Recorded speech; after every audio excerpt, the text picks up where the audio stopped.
ini yang lebih tepat dan lebih dibutuhkan.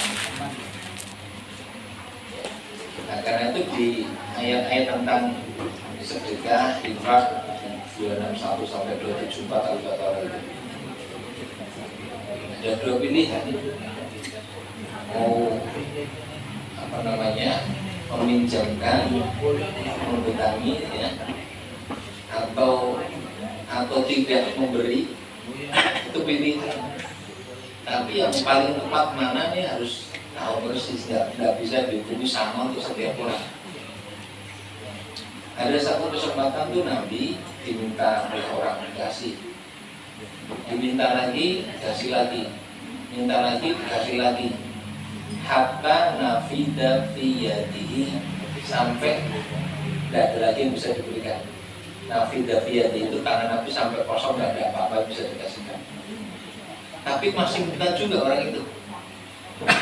Lalu Nabi memberi dalam bentuk yang lain. Ini orang ini memang sukanya cuma minta-minta, maka dikasih berapapun tidak akan pernah cukup ini. Ini sudah jadi mentalitas. Maka Nabi kemudian memberi yang lebih dia butuhkan.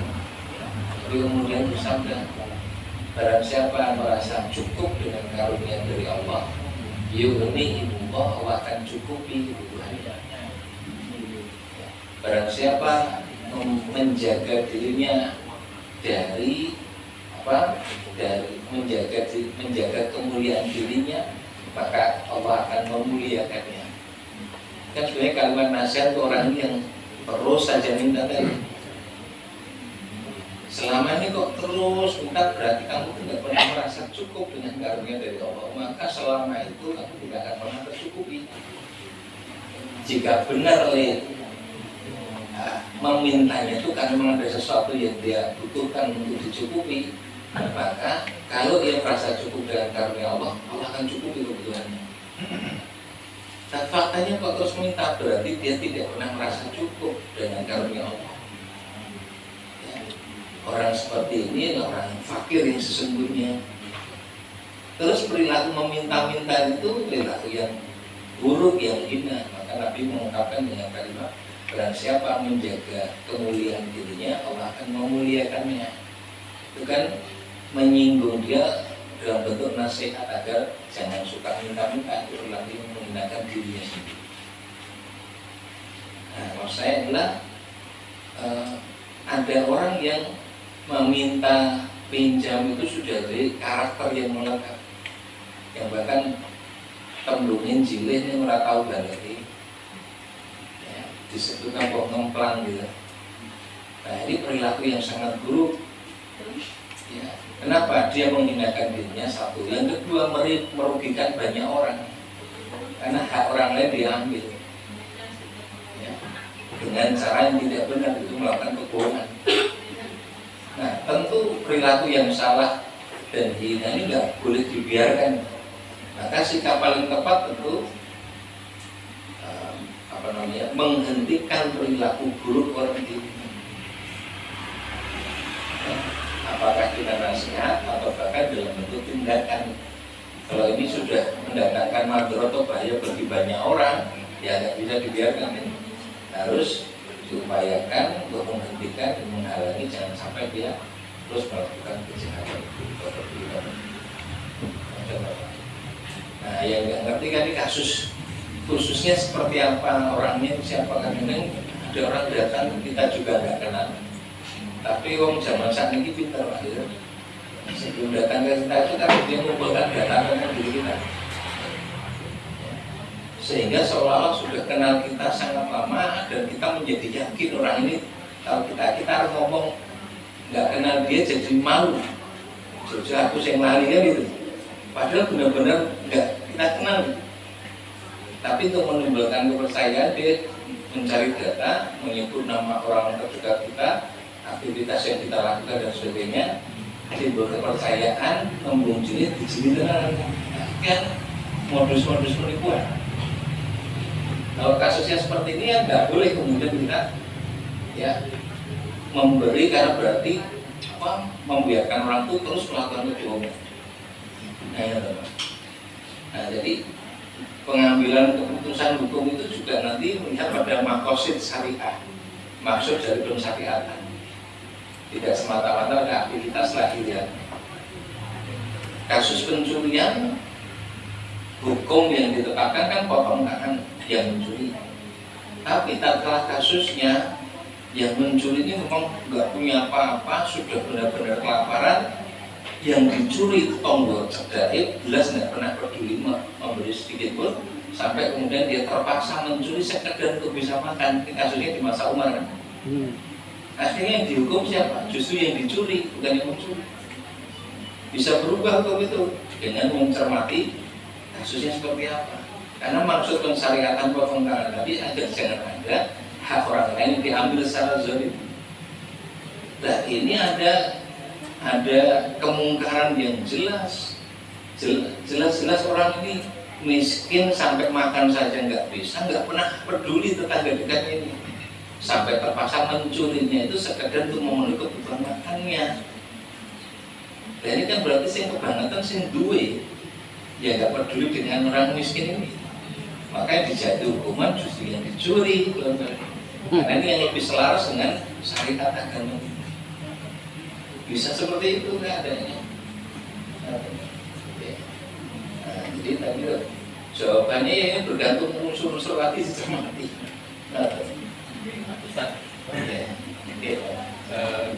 Kaitan masih dengan utang piutang. Kalau dia hisabnya itu memang dia hutang pinjam, ternyata belum bayar bahkan sampai meninggalnya. Padahal kalau hutang itu di akhiratnya kan dipertanyakan. Nah, ini karena kekhawatiran yang memberi pinjam itu sudah memaafkan, sudah dianggap lunas, padahal yang bersangkutan sudah jawaban. Itu hukumnya gimana? Karena khawatirnya kan hutang itu dianggap lunas walaupun dia tidak bayar pada saat yang bersangkutan masih hidup. Dia sudah sangat dia lunas walaupun hizabnya itu dia hutang pinjam. Tapi karena sampai meninggal dia belum menyatakan itu, akhirnya yang pinjam itu memaafkan dan ya sudah saya anggap aja lunas agar tidak terjadi hisab di akhirat. Yaitu kira-kira hukumnya gimana? Dibolehkan? Itu aja sih. Di hadis riwayat Bukhari ada kasus ini berkenaan dengan ibadah haji, tapi ada ilustrasi yang disampaikan Nabi dalam bentuk transaksi utang. Seseorang datang kepada Nabi lalu menyatakan, ya Rasulullah, ibu saya sudah meninggal dunia. Tapi sebelum beliau meninggal, beliau itu punya niat keinginan untuk berhaji. Apakah aku boleh berhaji atas namanya untuk menghajikannya? Nabi kemudian tanya balik, kalau ibumu punya hutang sama orang lain, terus ibumu meninggal dunia, apakah kamu wajib membayarkan hutangnya? Dia jawab, iya ya Rasulullah, tentu saja saya yang kemudian harus memikul tanggung jawab melunasi hutang itu. Tapi kemudian mengatakan, begitu juga hutang kepada Allah lebih hak untuk kamu tunaikan. Artinya Nabi mau membenarkan bahwa beban hutang tadi sudah beralih kepada ahli waris. Ya. Nah, maka orang yang tadi meminjamkan atau menghutangi tadi, kalau memang berniat untuk ikhlaskannya, sampaikan pada ahli waris. Saya sudah lunas, saya sudah anggap lunas, saya sudah ikhlaskan. Selesai. Maka yang almarhum ini tidak akan lagi dibebani oleh hutang. Jadi harus disampaikan ya Pak ya? Iya, karena fikih itu kejelasan Pak. Fikih itu tidak main perasaan apa dalam hati saja, harus ada kejelasan, namanya akad. Akad itu menjadi keabsahan secara formal, hukum formal. Iya. Iya. Hutang kalau sama hutang teman itu malah sulit. Ya Nabi itu sulit. Tapi kalau sama pertemanan, ini kan akhirnya dengan bahasa yang santun. Tapi kalau dia tetap bandel, bandelnya juga bandel yang santun. Sehingga tidak ya susah nih. Kalau kita mau keras ya bubar kemana-mana. Nah yang seperti ini, misalnya saya diskusi aja, barangnya dia diambil seharga ya tidak seharga mungkin. Utangnya itu. Ya, kalau ini saya pernah dapat pelajaran ini dari Pak Nabi, almarhum Pak Nabi Sawi. Ada jamaah Pak Nabi Sawi itu yang diberi bantuan sama Pak Nabi untuk modal usaha. Kemudian nanti ini langsung. Tapi pada saatnya dia tidak membagikan. Entah apa alasannya, motornya diambil sama Nabi. Nah ini kan kelihatannya kejam ya. Tapi maksudnya mau menyelamatkan si yang berutang itu. Nah, kalau kasus yang seperti ini mengambil barangnya dengan paksa, karena kalau diminta bayar itu saya kasih. Datang rumah ambil nomornya, ambil kunci mobilnya. Jadi kalau melihat karena perilakunya dia, bukan dia tidak mampu, tapi tidak memprioritaskan untuk bayar utang. Kan kelihatan Mas, kalau orang yang punya uang enggak, umpan aneh, pakai aneh gitu, kira-kira seperti itu aktivitasnya dia mampu paling tidak menyicil, ini sama sekali tidak. Nah kalau saya memakai teorinya Pak Al-Sabri, ini digunakan atau mah justru sebaliknya gitu. Nanti baca buku Kekuatan Iman dan Usia. Ya. Tafsir ayat 282 sampai 283. Undang-undang hutang. Di sana ada transaksi hutang, ada transaksi tunai, ada gade, ada barang yang dijaminkan. Nah, itu masuk nanti di barang jaminan itu. Ya. Ini beberapa solusi. Salah satunya ada jaminan barang. Rohan, kalau bahasa kita gade. Nah, cuman secara fikih nanti harus jelas akan di awal. Termasuk kemungkinan dia misalnya tidak nyaluran dan sebagainya, kita bisa minta ya barang sebagai jaminan tadi.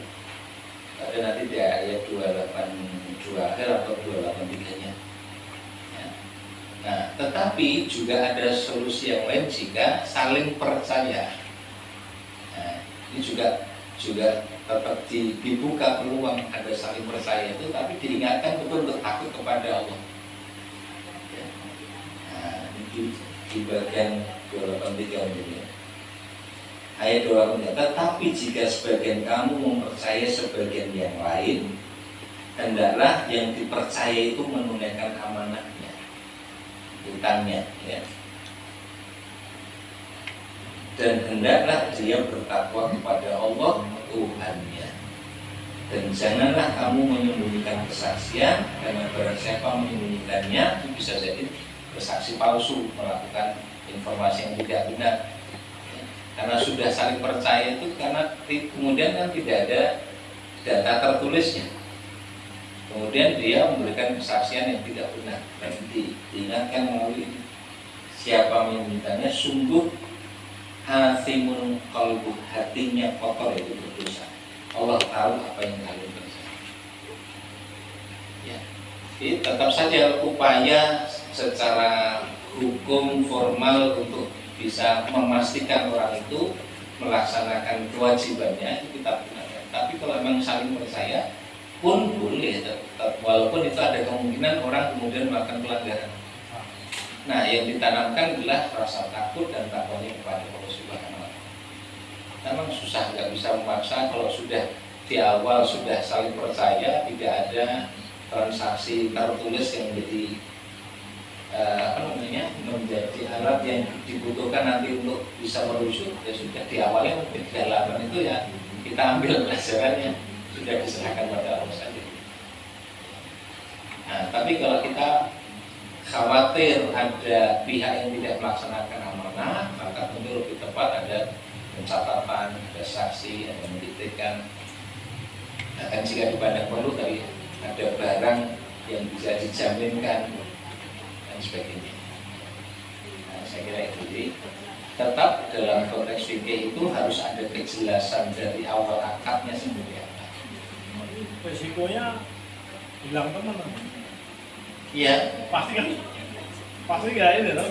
yang tinggal kalau motivasinya keimanan, ya apa namanya yang kita lakukan itu bukan kebencian atau pemusuhan, ya, tetapi dalam tanda petik mengajak dan memaksa teman kita itu untuk jadi orang yang baik, hamba Allah yang baik. Ketidaksenangan dia itu justru menjadi tanda tanya dengan kualitas keberimanannya. Ketika kita sudah mengupayakan dengan cara yang terbaik secara makhluk, tapi tetap rasional itu berarti bermasalah dia. Ayolah sama-sama paham, insyaallah. Ya.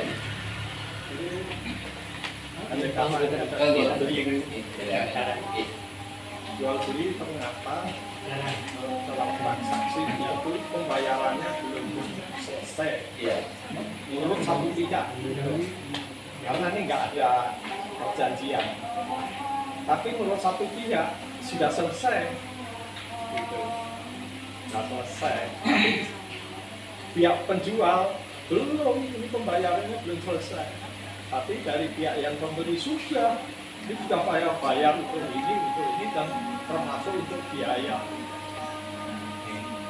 Nah ini penyelesaiannya bagaimana Pak? Kalau ya ini kan sebenarnya belum ada satu kesepahaman, belum ada satu satu kesepahaman lah ini. Jadi yang satu pihak penjual merasa itu belum selesai pembayarannya, tapi dari pihak pembeli itu sudah. Namun dalam jual beli ini tidak ada perjanjian dan semua transaksi itu tidak ada catatan. Bagaimana Pak ya? Sebaiknya itu di hadis arba'in sudah kita pelajari.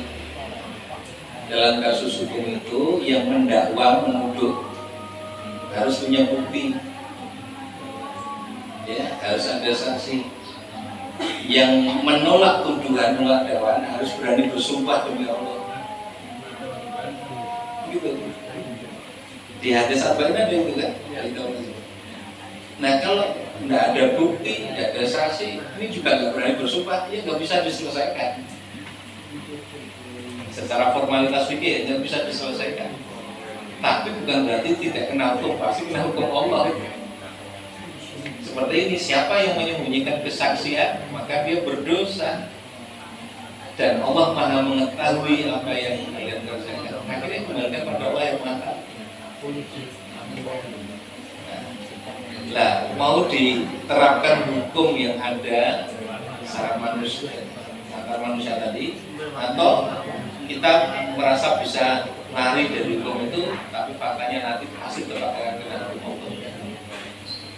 Orang beriman kan takut, terus mending kena hukum manusia, ya, dan kita bertobat, kita memperbaiki diri ketimbang rumah sani sok layu bisa menutup itu, karena tidak akan pernah bisa kita lari dari akibat tindakan.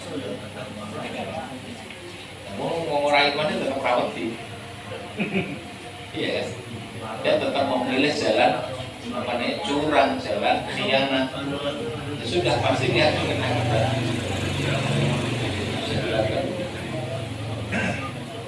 Allah lebih akurat.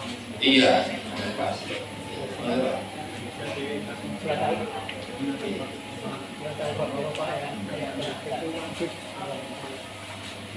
Al-Baqarah ayat terakhir, lillahi ma fis samawati. Utamanya apa? Atau untuk sudah bisa. Baca akhir Al-Baqarah. Satu itu termasuk ayat Quran yang biasa dibaca Nabi, ya, dalam petang dan sore maupun pagi hari sebagai salah satu zikir pagi dan petang. Ya.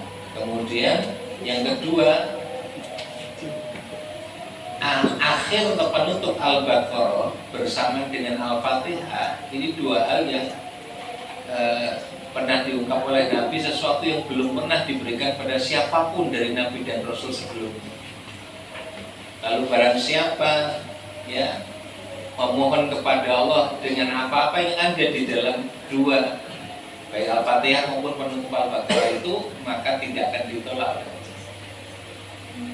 Nah, sehingga sebagian ulama menjadikan Al-Fatihah maupun penutup Al-Baqarah ini sebagai wasilah dalam doa. Membaca itu dan kemudian berdoa kepada Allah Subhanahu wa taala sebagai wasilah untuk bertawasul dengan ayat Quran, khususnya dari penutup Al-Baqarah maupun surat Al-Fatihah. Lalu mohon kepada Allah Subhanahu wa taala. Nah, seperti itu. Jadi istimewa. Ya, istimewa, seluruh ayat Quran istimewa sebetulnya. Ya, diungkap beberapa itu lebih menguatkan motivasi bagi kita untuk membaca, pelajari, mengamalkan. Yang terbaik finalnya aja ya. Yang terbaik itu tetap maksa nagih atau di kelas kan? Dan lihat kasusnya, ini orang biasa melakukan perilaku seperti itu atau enggak? Dua, benar-benar tidak mampu atau ada kesulitan sungguh-sungguh atau enggak untuk bisa membayar. Walaupun kita melihat itu nyatanya duitnya mau mayo, HP, kendaraan orang siji itu lahiriah kita. Tapi kita mungkin nggak ngerti hal terperinci yang sedang dihadapi yang sehingga kesulitan untuk bisa. Nah nanti ketika musyawarah ada solusi. Aku nggak bayar terus akhirnya soalnya kena mobil ke apa-apa. Nah itu kan bisa jadi solusi akhirnya. Ya, jadi tetap coba perhatikan problem yang dihadapi ini sebenarnya seperti apa. Justru ukhuwahnya di situ, persaudaraannya di situ. Jadi bukan kita tidak mau tahu urusanmu, apa yang penting bayar utang juga gitu ya. Tapi justru ketika kita mencari tahu, duit masalah apa, utangnya sepirang-pirang tahun tak bayar, mau rumahmu ya utuh, kendaraan malah tambah misalnya gitu. Dan sebagainya. Ada masalah yang ternyata mungkin tidak kita ketahui. Nah, maka kemudian musyawarah itu bisa menemukan solusi agar tidak ada yang dizolimi. Ya. Dan orang yang punya tanggungan kewajiban juga bisa segera menunaikan kewajiban. Agar bisa jadi ta'awun saling bekerja sama untuk melaksanakan itu. Saya kira itu ya. Baik, kita tutup dengan doa kepada Subhanallah. Alhamdulillah, Assalamualaikum warahmatullahi wabarakatuh. Alhamdulillah, Assalamualaikum warahmatullahi wabarakatuh.